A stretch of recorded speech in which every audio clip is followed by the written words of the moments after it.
नमस्कार। PCR news में मैं रोहित चौहान आपका हार्दिक स्वागत करता हूं। आगामी मनपा चुनाव के चलते उल्हासनगर शहर में पार्टी बदलने की राजनीति शुरू। कालानी परिवार के नजदीकी माने जाने वाले राजेश टेकचंदानी का बीजेपी पार्टी में प्रवेश।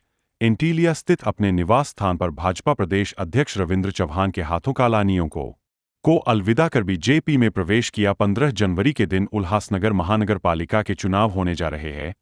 पैनल नछे के पूर्व नगर सेवक व कालानी परिवार के नजदीकी माने जाने वाले राजेश टेकचंदानी ने आज कालानी परिवार का दामन छोड़ा और बीजेपी पार्टी में किया प्रवेश।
खरं तर आपल्याला सर्वांना माहित आहे की 15 तारखेला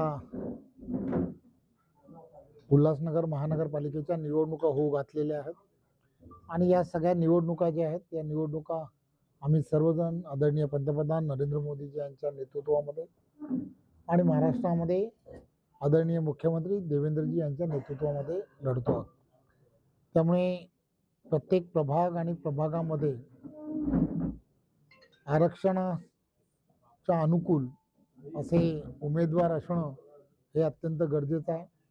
भारतीय जनता पार्टी आणि भारतीय जनता पार्टीचे सर्व पदाधिकारी बूथ लेवलवरती काम करत आहेत, परंतु काही भागांमध्ये आपल्याला माहीत आहे की पूर्वीपासून काम करणारे असे काही कार्यकर्ते हे इतर पक्षामध्ये गेल्यामुळे फार मोठी त्या भागांमध्ये उमेदवार म्हणून कोणीतरी असलं पाहिजे असं वारंवार वाटत होतं। राजेश टेकचंदानी यांनी गेली अनेक वर्ष आमच्याबरोबर त्यावेळच्या काळामध्ये ज्यावेळेला आम्ही सर्वजण एकत्र होतो त्यावेळेला आमच्याबरोबर काम केलं होतं। त्यांची आई आमच्याबरोबर भारतीय जनता पार्टीबरोबर नगरसेविका म्हणून त्यांनीही अतिशय चांगलं काम केलं होतं। त्यामुळे या प्रभागामध्ये आदरणीय जिल्ह्याचे अध्यक्ष असतील, आमदार असतील, या सर्वांनी असा निर्णय केला की त्या भागामध्ये राजेश टेकचंदानी आणि त्यांचा परिवार त्यांनी केलेली जी जनतेची सेवा आहे त्यामुळे त्यांना घेऊन आपण पक्षप्रवेश करावा आणि आज म्हणून त्यांचा पक्षप्रवेश त्यांच्या पूर्ण कुटुंबियांसह आज केलेला आहे। सर, येणाऱ्या महानगरपालिकेच्या निवडणुकांमध्ये शिवसेना भाजप युती होणार आहे का? या सर्व गोष्टी ज्या आहेत या लोकल लेवलवरती आम्ही टीम तयार केलेल्या आहेत। त्या टीम्स ज्या आहेत त्या टीम्स महायुतीच्या संदर्भामध्ये चर्चा त्यांची सगळ्यांची सुरू आहे। लवकरच त्या संदर्भामध्ये सकारात्मक काही निर्णय होतील असं आम्हाला वाटतं। तो राजेश टेकचंदानी कट्टर कालानी समर्थक थे और भी कोई कालानी समर्थक बीजेपी में प्रवेश होने वाले? ये मुझे मालूम नहीं समर्थक थे या नहीं, लेकिन मेरे अच्छे दोस्त थे। धन्यवाद।